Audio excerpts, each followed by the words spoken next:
All right.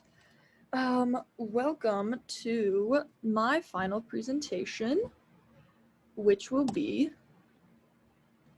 about, let me share my screen. Hold on, sorry. Right there. Share. All right. Let's begin. So, my presentation is called The New Phenomenon. And what is it, you may ask? So the new phenomenon. I like to think of the new phenomenon as getting a present. You aren't sure what it is, what it contains, how to approach or unwrap it. That present is the exposure to the new culture in question. If you've never experienced it, how do you go about it? The innate human curiosity inside all of us yearns for new things and are naturally drawn to them. By unwrapping that present, we can discover what's inside. What's inside is everything that culture has to offer: food, clothing, language, traditions, but most interestingly, pop culture. However, curiosity in this sense is a double-edged sword. A desire to learn also comes with a desire to appropriate. This presentation will compare how different aspects of soft power from Korea and Japan dominated the global scale, with a combination of the new phenomenon and the subsequent fetishization, infantilization, and sexualization that came with it. The improvement of technology over the years helped to increase the speed and rate at which the new phenomenon could be experienced, and contributes both challenges and significance to the pop culture exchange between East Asia and the world, specifically focusing on the exchange between East Asia and the United States.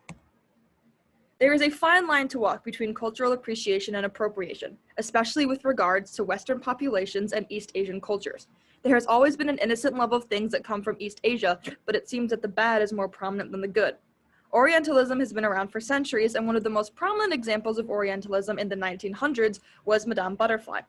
The fetishization and infantilizing nature of Pinkerton with Madame Butterfly is something that still bleeds into today. Again and again, Westerners are continuing to sexualize East Asian girls just because of their ethnicity. They are seen as cute and childlike, weak and like novelties for the men and women to touch and look at. The term Orientalism essentially means a fascination or obsession with all things from Asia. In the past, East Asian women were seen as exotic, and the culture and people were brand new to everyone in the West. This culture, being new, helped spread the craze and popularity of everything coming from Asia, and that craze still stands today, along with the eroticism and the thought of Asian women being exotic. As with anything, bad will follow good. In this case, the good is the new pop culture that's being introduced. It being new immediately will spike interest and allow people to explore and learn in a healthy way about the culture being presented. But within those groups, there is always people that will take learning to a different extreme. With anything, there will be those who take pieces of a culture and transform them into something that fits their personal wants and standards. In this case, it's not necessarily cultural appropriation, but instead taking a piece of that culture and sexualizing it. That sexualization then opens up a new door for others to enter into that culture, but not in the desire to learn way. Instead, the door that is opened is for the market of sexual content. With sexualized content, the pathways of fetishization and infantilization are paved clearly. What started off as an innocent learning and exploring culture has descended into a stairway of creepiness. And so this is the new phenomenon in its entirety. A simple curiosity for a new pop culture starts the popularity, and the sexualization that stems out of it deepens the popularity as a niche for those who aren't interested in what the culture truly has to offer. Now, the pictures that I've included here, as you can see, one of them is just kind of a cover for Madame Butterfly, but the picture on the left symbolizes how the white people from the West tend to want to touch, glorify, sexualize the East Asian women. Now, when thinking about fetishizing or appropriating East Asia, an example I always think of is anime, and with it, the cosplay community. Anime took off in America similarly as it did in Japan with Astro Boy in the 1960s, but modern anime that took hold of American viewers was the Dragon Ball series. As always, the concept of a new show is always exciting to TV watchers, but combine that with the fact that it's coming from Japan, and you've got a whole different ballgame of excitement and buzz. Cosplay is a combination of the words costume, play, and it involves people dressing up to look like and emulate characters out of a show, movie, or video game. While it sounds fun and harmless, more and more cosplayers are attempting to make themselves look Asian while cosplaying, and this is called Asian fishing. Now, cosplay is most popular in America, meaning that mostly white cosplayers will use body paint to make their skin tone look darker or lighter, or take their eyes back to look Asian in their attempt to emulate the character. This is considered as offensive as doing blackface. Cosplayers will also buy traditional Japanese clothing, such as kimono, katana, or ceremonial dress robes, and wear them incorrectly as a part of the cosplay. They try to play it off as cultural appreciation, but wearing those types of important and symbolic clothes wrong without attempting to correct yourself is appropriation and is offensive to Japanese culture. Anime itself, although from Japan, tends to overly sexualize characters who are often underage. High school or middle school aged girls will have short skirts, tight shirts, and big breasts to cater to a mostly male audience. Actual Japanese school uniforms for girls are quite conservative, the exact opposite of what is depicted in anime. The characters will also have mostly white features, despite the majority of anime taking place in Japan. The anime High School of the Dead, or High School DxD for short, features the short skirts, tight shirts, and body, despite all characters being of the high school age, as you can see in the picture that I've included. The anime community in the United States also has a lot of issues with sexualizing underage characters by drawing sexy fan art, or cosplaying the character wearing a sexy outfit. While the character isn't real, the question of morality comes into play, as well as tying back to Orientalism. The example I've given, as you can see in the very middle, is a fan art of the character Kamodo Nezuko from the anime Demon Slayer. She is 14 in the anime, and the artist has drawn her as a bikini pinup model in a very suggestive pose. Anime comes from Japan, and although some of the content in the show sexualizes characters, it's the viewers from the West who take the sexualization and run with it. Now, as you can see also in the last picture on the very left, that is an example of Asian fishing, a clearly white woman trying to do makeup and create herself and Photoshop herself to look Korean. Anime and cosplay are also very good things to come out of the pop culture wave. While there are certainly bad and kind of gross sides to the community, it's also a way for foreigners to connect with Japanese culture in a significant way. Anime is very important to Japan's soft power, with anime characters often being representatives for the country. The explosion of anime's popularity in the United States led to things like huge conventions for those who are part of the community to gather together and attend panels, buy merchandise or fan art, or show off cosplay. The largest anime convention in the United States is Anime Expo, which takes place in Los Angeles, California, and hosts a number of, on average, 100,000 people. As you can see from the picture I've included, that is a picture of the line from Anime Expo 2015. Now, it's not the entire convention center, but that's simply the line just to get in and buy a ticket. Anime conventions actually are not as popular in Japan as they are in the United States due to the stigma of the word otaku. An otaku is basically the Japanese equivalent of a nerd and is not something that you want to be in public, since people will think you're weird and almost socially inept. In the United States, the stigma barely exists, and anime fans are free to be themselves, which is a significant cultural difference between Japan, where anime originated, and the United States. Anime has also created an economic niche for itself in the West. Huge corporations like Netflix or Hulu have tons of anime available to stream, as well as popular chain stores like Hot Topic profiting by selling anime merchandise. Netflix has also become one of the top studios for producing anime, and the shows they put out are characterized as Netflix original anime. A great example of one of these shows is Way of the House Husband. As you can see from the promotional photo in the center, it includes the tagline, a Netflix original anime series, over the top of this series name. It follows an ex-Yakuza gang leader trying to live as a house husband while his wife is the breadwinner. If you like anime or are curious about it, I highly recommend the show. Another show that could be considered an anime blockbuster is the series Attack on Titan, shown right here. This series has 4 seasons, with the 4th season being split into 2 parts. The first half of season 4 released this year, and the craze and hype over it blew up the United States exponentially.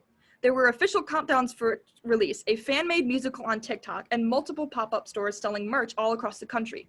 It is currently the most popular anime in both Japan and in the United States, but although the show has ended in preparation for the second half of the 4th season, the craze is nowhere close to slowing down. Attack on Titan is proof that anime is an extremely powerful piece of Japan's soft power. The huge hype it generated in America and the massive community in the West compared to Japan, anime's country of origin, is astounding, along with the significant economic impacts in both the United States and in Japan. Moving away from Japan, another huge example of significant soft power that's made its craze in the United States is K-pop from Korea. Similarly to anime, K-pop has its good and bad sides to the community. The most prominent example of a bad side that comes to mind is Koreaboos. These fans, most often from the United States, try to convince themselves and others that their nationality is Korean, while most of the time they are white. They use makeup to make themselves look Korean, just like some white cosplayers use makeup to make them look Japanese. They speak Korean, or Kinglish, which is a mixture of very broken Korean mixed with English words.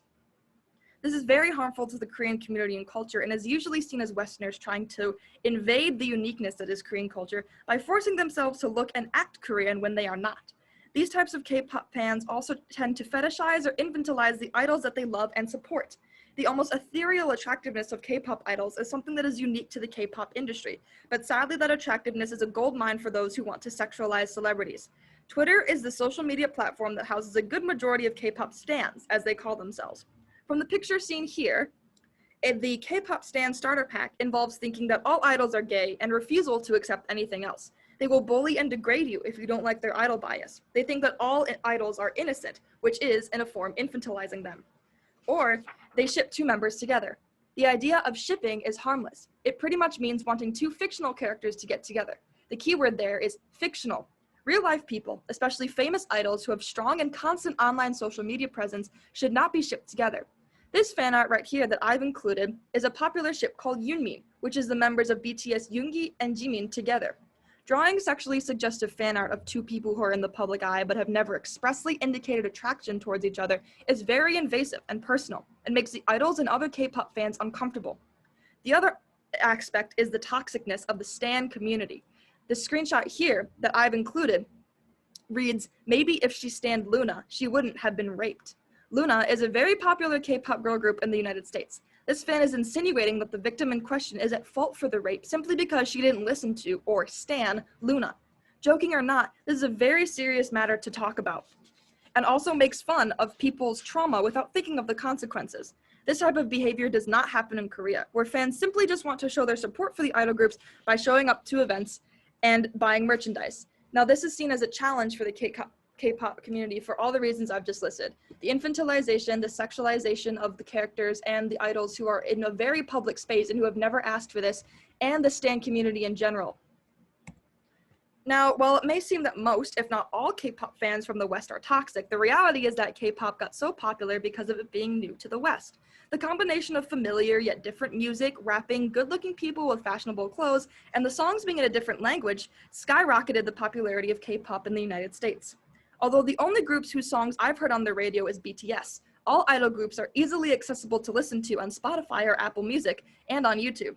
BTS themselves are a significant global phenomenon because of their popularity in the United States, performing on Ellen, Jimmy Fallon, and at the Rockin' New Year's Eve countdown in Times Square, being on the Billboard Top 100 chart, and being nominated for 499 awards, winning 283. All of their accomplishments in the United States are unprecedented. The most popular groups in the United States are by far BTS and the girl group Blackpink. Together, they dominate the global charts, with BTS alone having 4.7 billion global streams on Spotify in 2020, around 5 million of which were from the United States. K-pop even got big enough in the United States to warrant having its own convention. K-Con is a worldwide convention that started off being exclusive to Korea, but the popularity of the genre in North America warranted an American branch of the convention. Held in Irvine, California, it's basically the same thing as an anime convention, but for K-pop. They invite groups to perform, hold fan events, have dance competitions and choreography classes, and sell merchandise of the groups. On average, around 10,000 fans will go to K-Con each year. The concept of the genre of music just being new to the United States, as well as it being in a different or new language, allowed K-pop to take a significant hold in the media culture. This generated the new community of K-pop fans, which allowed those curious about it to explore and expand the craze into what we see and experience today. Something that is unique to modern pop culture all over the world is the creation of memes. The definition of a meme is an element of pop culture or behavior that is passed down from one individual to another by non-genetic means. In this day and age, a lot of memes are created by someone making a funny face, or a quote that's presented in a show and interview, or a mistake, maybe a typo or a blooper, or a missed lyric in a performance that is easy to make multiple jokes about. Memes are often lost on the older generation simply because most of the time they don't understand the joke. The older generations will contribute significantly to the global pop culture craze just by buying albums, streaming the music, or watching the shows in question. The younger generation, specifically millennials or Generation Z, will also contribute in that way. But since they're a little more tech-savvy and privy to what's considered funny on social media, they will make and spread memes. These memes are then viewed and shared and spread all across platforms until it can potentially go viral. Not all memes go viral, but the ones that do stay viral for a significant amount of time. A lot of the time, word of mouth from friends saying things like, "Have you seen this meme?" will also help with the popularity of said meme. Constant viewing of the jokes being made about a particular aspect of pop culture will heighten curiosity, and also FOMO, which is an acronym for fear of missing out, will kick in. FOMO is particularly high in young generations who will feel left out and behind in the times if they don't understand a meme. The meme about Attack on Titan, right here that I've included, features a reference for the popular video game Among Us, in which crewmates on a spaceship do tasks and try not to be killed by an imposter crewmate.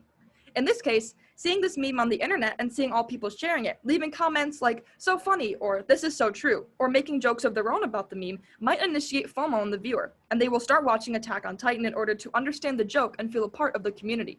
A personal example of how a meme inspired me to watch a new anime that became available in America is this meme from the anime Demon Slayer. I had seen it circulating all over social media, just the screenshot of the character with the boar head horribly mispronouncing the protagonist's name, Kamado Tanjiro, turned into Kamaboko Gonpachiro. Everyone was retweeting, sharing, adding captions like, when a substitute teacher is taking attendance, or me trying to have a conversation with someone but I can't hear what they're saying. Other captions were from fans of the show saying things like classic Inosuke, who is the boar-headed character. All the memes and constantly seeing it circulate on my timeline sparked FOMO for not being a fan and an extremely active fan base for a new popular show. So I caved and watched it, adding to the craze and popularity. If a joke is around and popular for long enough, people will end up viewing whatever it is the joke is being made about.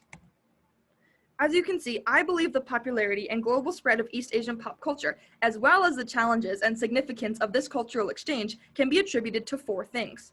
The inherent human curiosity that is embedded in us all when something new is presented to us, plus the subsidiary desire of some to sexualize the presented content, plus memes that will eventually circulate around all forms of social media, plus the improvement of new technology. That combination is what I like to call the new phenomenon. Although content is sexualized all across the world, my experience with how Westerners, particularly from the US, sexualize and create their own content is second to none. The initial curiosity that kickstarts the craze of pop culture from East Asia is an outlet for those who have no desire to think of idols, anime, manga, or any other form of pop culture, of soft power pop culture in a sexual way. The sexual and often creepy or weird content is an outlet for those who want to view those soft powers in a different light, heightens the popularity craze. Memes are the final cap off for this phenomenon. If initial excitement didn't catch you, maybe the sexual side of the craze will. If neither of those things work, constant viewing of memes based around the piece of pop culture that has been introduced to the West might be enough to spike your curiosity enough for you to become a contributor to the popularity. Back in history, before the internet could create memes, the reason that East Asian pop culture was able to get so significantly big in the West, and also the challenges that came with it, was because of word of mouth and the inherent curiosity and sexualization. That meme aspect was replaced solely by word of mouth. As technology improved and it was easier to share thoughts and jokes with the rest of the world, memes replaced word of mouth. It was simply quicker to see what was newly introduced into the global scene, easier to create and share sexual content, and easier to create and share memes. Without that specialized combination, soft power pop culture exchange from East Asia would have never taken off on a global scale, and would not have given way to such a multitude of different challenges and significant accomplishments and events to the extent that it has today. Thank you for listening to my presentation, and I hope that these points resonated something in you and made sense. And stop recording.